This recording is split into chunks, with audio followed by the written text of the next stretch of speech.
Buenas, hoje então a gente vai entender a física por trás da formação de imagem nos espelhos planos. Esse dispositivo que permite que todo dia tu admire essa tua beleza inigualável. E para trazer um exemplo, olha quem está aqui! Hey, hey, mama said the way you move gonna make you sweat, gonna make you groove.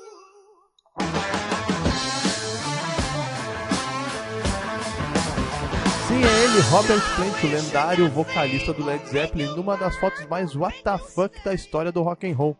Como a foto do Robert, ela é uma cena mais complexa, com objetos mais difíceis de serem desenhados, eu trouxe um objeto mais simples, que é a foto ao lado de uma vela, em frente de um espelho plano, porque esse objeto é mais simples, então a partir dessa foto a gente vai ver como é que se forma a imagem no espelho plano e quais são as características da imagem formada pelo espelho plano, e aí então aplicar, discutir essas características em cima da foto do titio Robert.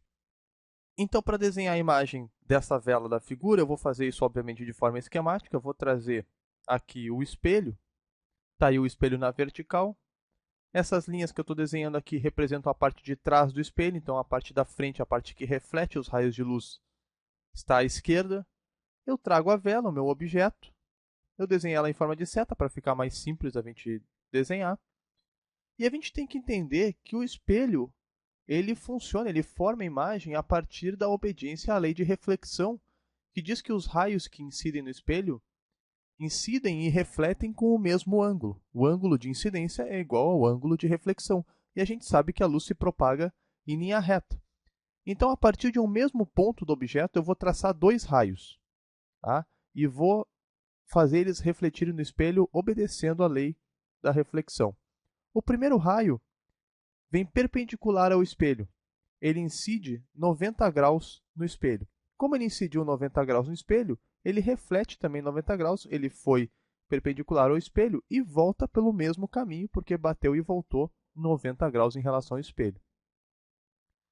Eu faço agora o prolongamento desse raio refletido que está lá para trás do espelho. Como esse raio não está efetivamente atrás do espelho, porque ele não tem como passar para trás do espelho, ele ficou à esquerda, né? Esse prolongamento do raio refletido, eu represento ele por linhas tracejadas em vez de ser um raio contínuo.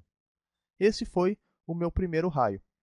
O segundo raio, também saindo do mesmo ponto do objeto, eu escolhi a parte de cima da seta ou da vela. Eu desenhei esse raio, eu vou usar essa linha horizontal como referência para obedecer à lei da reflexão. O raio incidiu e refletiu com o mesmo ângulo, então está aí o raio incidente, o raio refletido. E observe que o ângulo de incidência, esse ângulo aí que eu chamei de I de incidência, ele é igual ao ângulo de reflexão. Claro que eu fiz tudo meio no olho aqui, a reflexão, então é possível que dê algum errinho, mas aparentemente o ângulo de reflexão e de incidência estão iguais. De novo, para o raio refletido, eu faço o prolongamento lá para trás do espelho, prolonguei o raio. Como é raio prolongado, está atrás do espelho e não está realmente lá, de novo tracejado.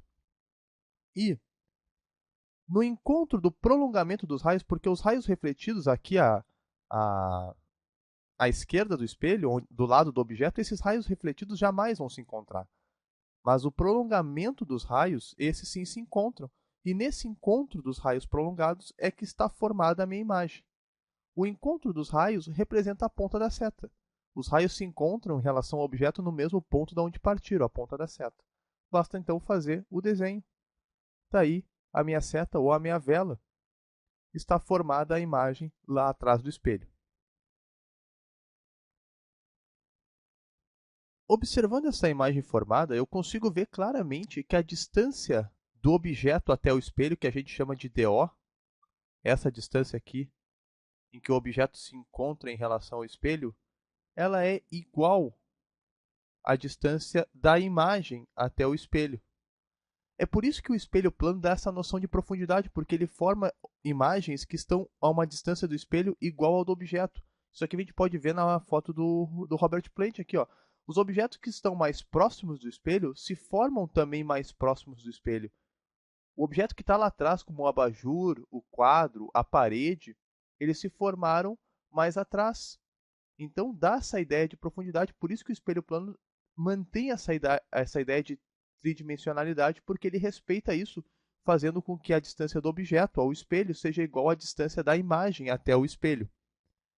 Outra característica que a gente consegue observar claramente, então só colocando aqui, né, que DI é igual a DO. E outra característica é que a imagem se formou lá atrás do espelho.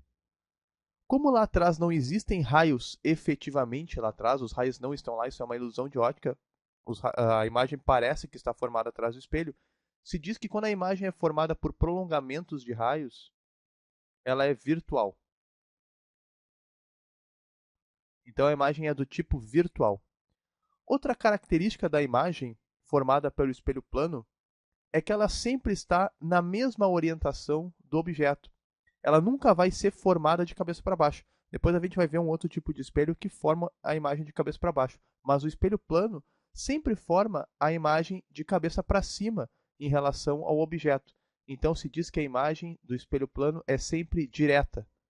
Ela não se inverteu. E uma terceira característica do espelho plano é que ele sempre forma imagens do mesmo tamanho que o objeto. Eu aqui com o meu desenho parcamente desenhado em termos de precisão, eu vou fazer um Ctrl+C, Ctrl+V aqui no objeto, e tu vai ver que o tamanho dele deu bem parecido com o tamanho da imagem. Olha aí, ó. Não deu uma diferença significativa. Esse erro que deu aqui provavelmente foi porque eu errei alguma coisa aqui no erro, no ângulo de reflexão. Mas então, a gente diz que a imagem é igual em termos de tamanho. Ela possui mesmo tamanho do objeto. Ela não ficou nem maior nem menor. Então essas são as características do espelho plano. Todas essas características eu evidencio aqui na foto do Robert Plant. Os objetos e as imagens têm mesmo tamanho, estão à mesma distância em relação ao espelho, estão formadas lá atrás do espelho e estão todas de cabeça para cima, é claro. Isso é uma característica, são todas características que a gente consegue acompanhar no nosso dia a dia, por isso que o espelho plano ele é bem tranquilo de entender. E o espelho plano sempre vai formar esse conjunto de características, nunca vai ter alguma diferença em relação às imagens formadas. Todo espelho plano forma imagens virtuais diretas e iguais. Ok? De espelho plano era isso.